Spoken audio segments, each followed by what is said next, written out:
All right, our next group of ratios are called assets management ratios or efficiency ratios. As I said, this group of ratios measures how effectively the managers utilize the firm's assets and resources to generate a profit and revenue.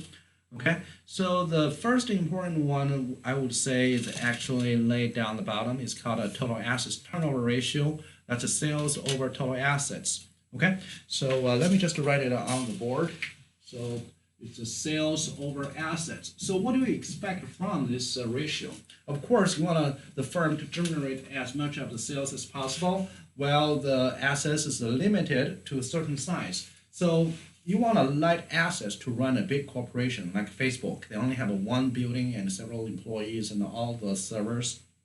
Okay, and then they generate billions of dollars of sales. A comparison would be McDonald's. McDonald's have a million employees around the globe, and their total assets is definitely much bigger than Facebook, but their revenue is comparable to the level of Facebook. Okay, so you want to be Facebook, in other words. So you want to limit your assets and you want to generate a lot of sales. So that's a high efficiency for managing the assets. Okay, so definitely you prefer a high assets turnover ratio. All right, and then we move down to the top of the slide. We see inventory turnover ratio. So you have a sales over inventory, and of course you don't want to maintain a lot of inventory. You don't want to hold a big warehouse where you have to pay a lot of electricity, rent, and personnel to maintain it. Okay, but you want a lot of sales. So you also want this turnover ratio to be as great as possible. The next ratio is called a receivable turnover ratio, which is a sales over account receivables. Okay, of course you want the sales to be as big as possible, but what about the account receivables? Account receivables are basically uncollected bills. Okay, you sell your stuff, you give your stuff to the buyer, and the buyer does not pay your cash right away. Instead, they give you an IOU, and you are going to collect the bill somewhere in the future. Okay, and you don't want that uncollected bill to be too much. You don't want people to owe you too much money at a certain point. Okay, so you want account receivable to be as less as possible. All right, and then we have this ratio is called a day sales inventory turnover ratio. So basically, that's a 365 divided by the inventory turnover ratio. So what does that mean? Let's say it just basically measures how long does it take to clear out your inventory. So I'm going to use different colors of marker to stand for different goods or commodities. Let's say you have a factory. Okay, the factory is right here, and you have a inventory or warehouse that's right here, and then you have the market that is laid right there.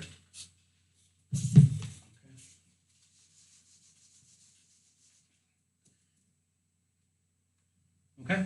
So let's say your inventory is always at a $200 amount. Okay, your inventory is always at $200 amount. So that's the size of your warehouse. And then it's always the products always come from the factory to the inventory, and then from the inventory to the market. So let's say you have this green product that is $200 worth. Okay, and then it goes into the inventory, and then it goes to the market, and then you just generate a sales of $200. Okay, and then you have a purple product.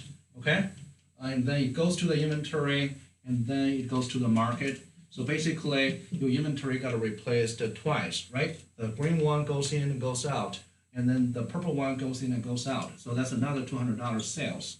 And then you have this blue inventory. Okay, the blue inventory goes in there. A blue product goes in the inventory, and then it goes out. Okay, so what's your sales in total? You have a 200, 200, and 200 here. So that's basically $600 in total for your annual sales, and your inventory is always stay at the 200 level. So basically, your turnover ratio is a 600 divided by 200, that's 3. That basically means your inventory got replaced 3 times during the year. You see, the green one goes in, goes out, that's 1 time. Then the purple one, then the blue one, your inventory got replaced 3 times in a year. Okay, then when you use the 365 divided by 3, so that's going to be 1.7 days. So that basically means it takes 121 days to replace your inventory once. So that basically is the meaning of a day sales inventory ratio.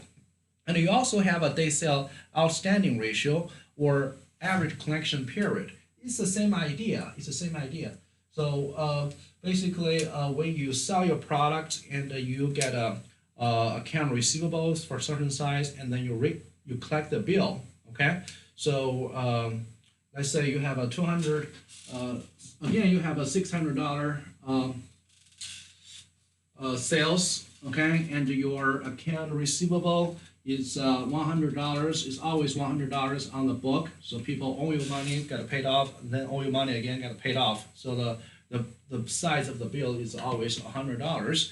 So then you get a receivable turnover of a 6. So in each year, your account receivable got collected 6 times. Okay, they pay you off, then they owe you money, then pay off, then they owe you money again, so on and so forth. That repeated 6 times. And when you use the 360 days divided by 6, it's going to be 60 days. So on average, it takes 60 days to collect your bill. So when you sell your stuff and the people do not pay you cash, they owe you some money, and then it takes 6 days on average to get the money collected in cash. So that's the meaning of average collection period.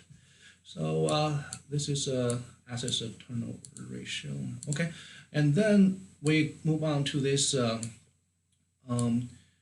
question. So which one is a improvement for firm's financial health? A, time interest earn ratio declines. Well, from what we learned before, time interest earn ratio is total. It's a EBIT over interest. Okay, it's a EBIT over interest. So you want a EBIT to increase, interest to go down. So when this whole thing goes down, so that's bad. All right.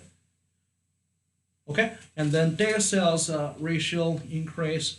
So the outstanding ratio basically is your average collection period, and you want this number of days to be as low as possible. You want to take as shorter time as possible to collect your bill. So basically, you want to get paid 100% cash right away up front. Okay, you don't want people to owe you any money at any point. All right, so you want to shorten the collection period. It's just the same as you want to shorten the inventory collection period.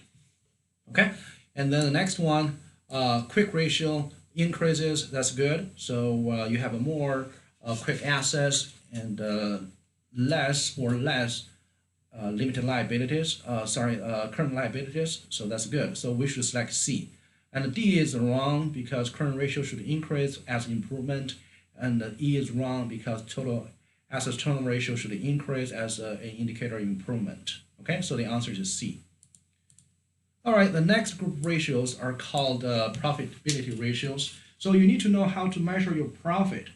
So let me just draw the map of your income statement. So you have sales on the top, and then you need to deduct the variable cost. Okay, variable cost or cost from operations. And this will give you gross profit. Okay, this will give you gross profit.